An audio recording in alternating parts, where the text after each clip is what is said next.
Good evening, TheoTrade. This is Corey Rosenblum, and you're watching the Theo, not the video, for the 28th of February here as we end the month in 2023.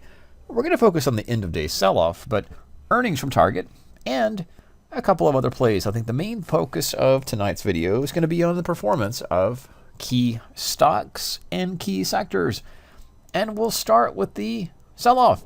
We had some geopolitical news, just for the sake of the video, still developing, but right at the end of the session, we had headline news over there from Europe, and the market is down, at least on that news. Let's pull a little perspective quickly into the after-hours market. So looking here at the S&P futures, there it is down. It was a range trading session in the market today. Highs and lows about 4,000 and 3,975. In the Nasdaq, that was also a range, and it had the sell-off there. I showed the tick, and all that is NYSE tick to show where the pre-market was. Some news events took place before, and the range of the day, and the market ended down at those lows. In fact, lows not seen since the overnight session in the morning, around about midnight. In the Dow, it was weakest, and I was curious as to why, but the weakest stocks in the Dow, Goldman Sachs and UNH, United Healthcare, and then Goldman Sachs pulled the Dow down at least 100 points with those two, a little bit more than that. And by the end of the session, the Dow was the weakest and had been the weakest all day. But the Russell is our small cap index. I don't know that I call 0.06% really good, but it's the best of a bad market in terms of the session. It was strongest all day and into the session at the lows, but actually to close positive in the futures market. The bond market was up 0.5%, and it's getting the push up. Again, that's why we look at the risk-off play with geopolitical news. Markets, or traders, or investors generally, snap reaction, sell the stocks, buy the bonds. But again, we'll watch that through the evening and through the session tomorrow. But in tonight's video, let's focus on the big picture, particularly as we get into March. So where is the market? What have we done so far? What have you done for me lately, market? What I want to show is from the close of the end of the year, 2022, and where we are right now. It's about 40 trading sessions.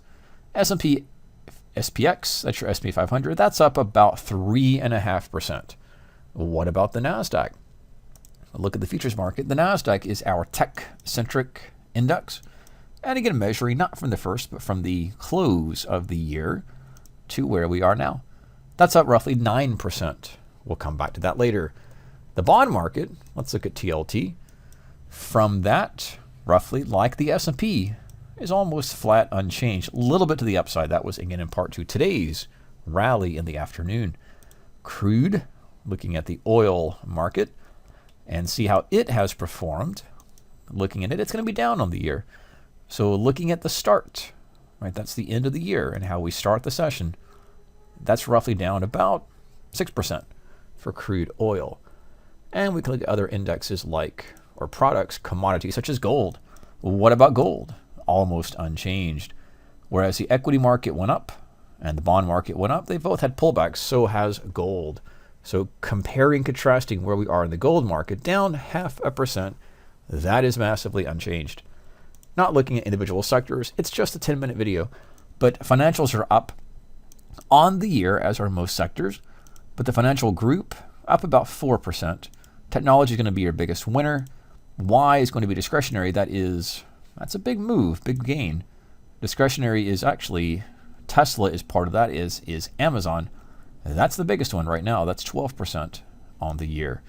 Industrials, materials, energy, actually energy, it will be, I believe, down on the year at about 4%. Staples, which is seen as a defensive sector, that's down in terms of the play, roughly speaking, about 3.5%. I am building to something. I'm building towards which sectors are strongest and weakest and which stocks will be standouts as we push into March. So V is going to be healthcare. We had a big sell-off through most of the year. I say year, but 2 months, but that accelerated in February just recently. And we'll see that that's in large part due to some key names such as Pfizer We'll come back to that in a moment, but that's down about 7%. And finally, XLU Utilities. That's one that broke support. We have a downside target to 64.50.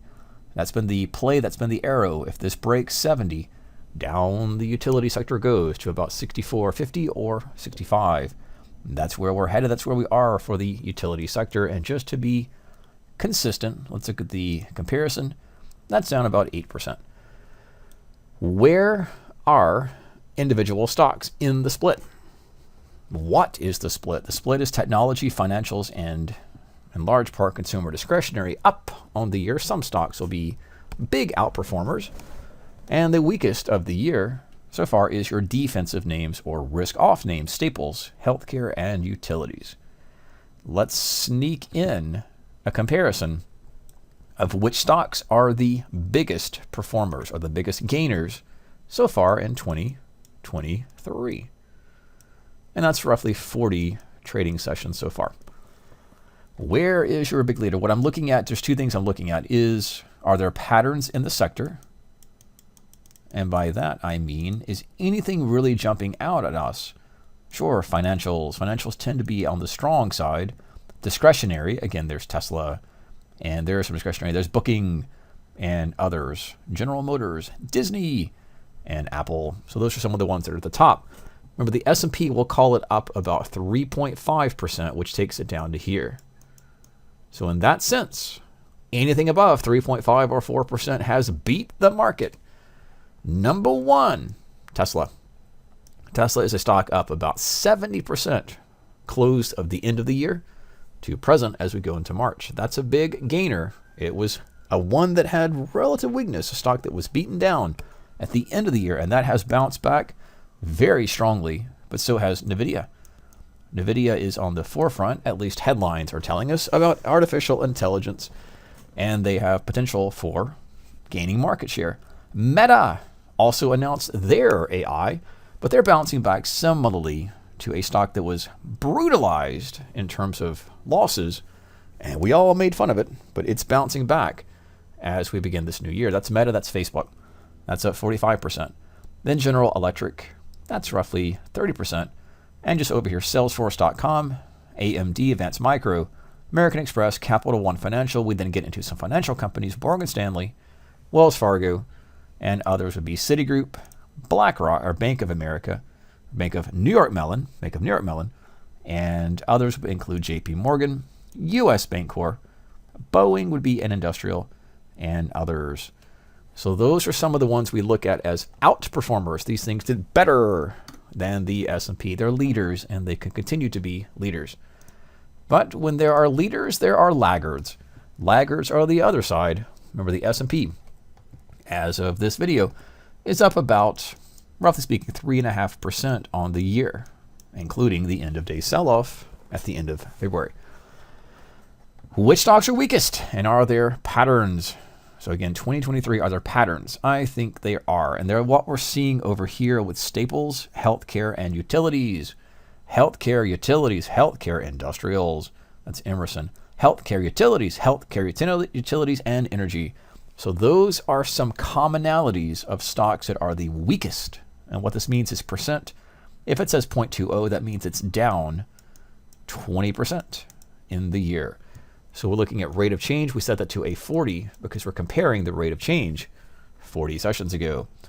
And it's a quick way to do that. There's little tools you can create in your scan list, in your quotes here in thinkorswim, but it'll get the job done, telling us closely, or roughly speaking, again, not looking for precision, but looking for patterns in the data. And the weakest stock, Pfizer. Pfizer is off 20% from the close of the end of December into the beginning of March. Behind that's going to be NextEra Energy. Eli Lilly, we've been picking on Pfizer at Theo generally, but Eli Lilly is right there with it, but also Johnson & Johnson. And others would include CVS. And the one that pulled the Dow, along with Goldman Sachs today, was UNH, United Healthcare.